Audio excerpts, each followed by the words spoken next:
All right, so let's go to this conversation. Professor Zeblon Vilakazi has been appointed as a fellow of one of the world's most prestigious scientific academies. Now, Vilakazi joins the ranks of, among others, Robert Broom, Phillip Vallentine Tobias, and Nobel-Prize winner Aaron Klug, all of whom are also Wits alumni. Past fellows and foreign members of the Royal Society have included Isaac Newton, Charles Darwin, Albert Einstein, among others. Let's speak now to Prof, who joins us. Prof, congratulations. Of course, this is an honor. And I suppose for you, it's certainly bigger than you, but really talks about the heart of your work and also big for the university too. Thank you very much. This came as a complete surprise. And as you mentioned, it doesn't talk about one's individual work because we are part of a team. And I think I'd like to pay tribute to all the colleagues that have supported me and with whom I worked very early in my career, which I think is what I'm largely being recognized for. And Prof, I know you talk about a team, but I'm keen to find out from you because you say it was a surprise. Talk to us about that moment when you received the news and what does it mean for you personally? Looking at the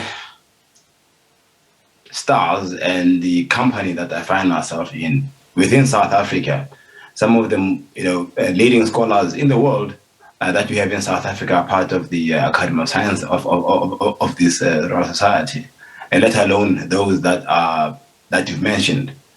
So you almost have a moment where you take a pause and a deep breath and ask yourself whether is it for real or is it maybe something else. But then after some time you start reflecting back on the work you've done. And because as scientists we tend to focus in a tunnel-like way on your job. You just put everything into it without noting that someone out there who obviously is aware of your work.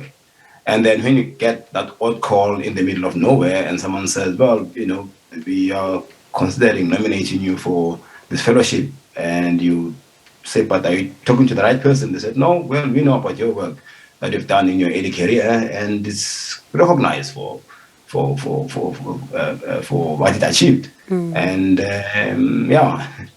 that's what I can say. All right, and congratulations, Prof. I mean, this is big. And would you say, though, that this fellowship recognizes the high caliber of science as well as scientists who are also based in Africa?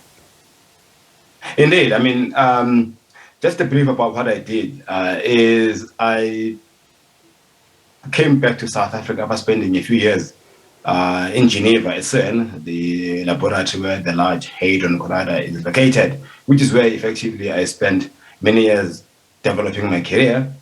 Upon arrival in South Africa at the UCT, I established a group with my late friend, Professor Clemens, the first initiative of its kind in Africa where we could do physics at the frontier level research at CERN. So it was a very high-risk enterprise. We are going where no person had gone yonder. So there were many points of failure in this journey. But we just stuck on. I had a team of incredibly dedicated, hardworking, and bright students with whom we worked. Just very few of us, just a handful, very small. And lo and behold, we did some incredible stress tests of very sophisticated software we were writing for the Large Hadron Collider, which is now beginning to reap the harvest of all the data that came out in the launch of the Large Hadron Collider. And subsequent to that, as a director of Itemba Labs, we were able to scale this program from just a small one located at UCT into a very huge national effort that I do believe has changed the face of South African science. And the groups now here at Wits and all over the country are really making a big impact. So I feel humbled and proud and honored to have just set this initiative very early on when the odds of success were minimal.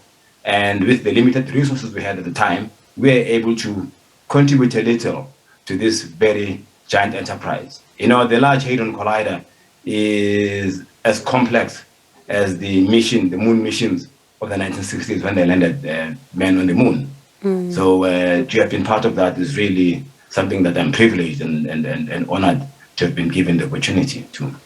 And Prof, I'm keen to find out from you because, you know, science has been quite, you know, the talk of the town in recent months even, or even in a long time. But recently we've seen it come into the spotlight. But I'm keen to find out from you, how do you see this having a transformative impact when you look at our society in the years ahead? And not only talking about South Africa, but the African continent as a whole.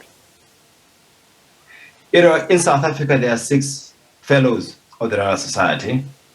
On the continent, I think there are none. I think all of them are here. The only living person of Black African descent who was a fellow of the Royal Society was a Professor Celesta Sichumba from Harvard University, who was originally Kenyan, but sadly passed on 3 years ago. So I've not looked at the entire list. So I'm one of the very handful people of Black African descent to belong to this society. And I think it just speaks about the long road ahead. But at least this is, I hope, a green shoot of the fact that my appointment means that these rarefied societies are open for those that have the determination, the grit, and the ambition to do great work that is globally competitive. And not working from abroad, but working from within South Africa. It's actually a vote of confidence in the strength of the South African science system as well. Very briefly, Prof, we out of time. Tell us more about this Royal Society. I mean, somebody who's watching tonight is asking themselves, who are they? The Royal Society is the oldest society, one of the oldest and most prestigious societies in the world, as you mentioned earlier. Is the Royal Society for Natural Sciences, or it's a Society of London, to advance knowledge, to advance science. It advises policy, but it recognizes science done at the highest level.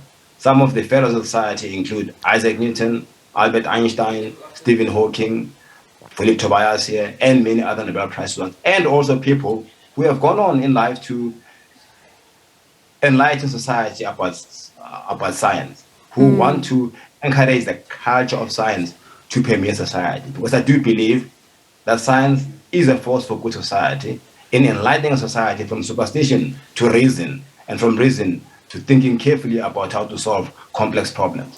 And I think the more scientifically literate we are, the better the world will be.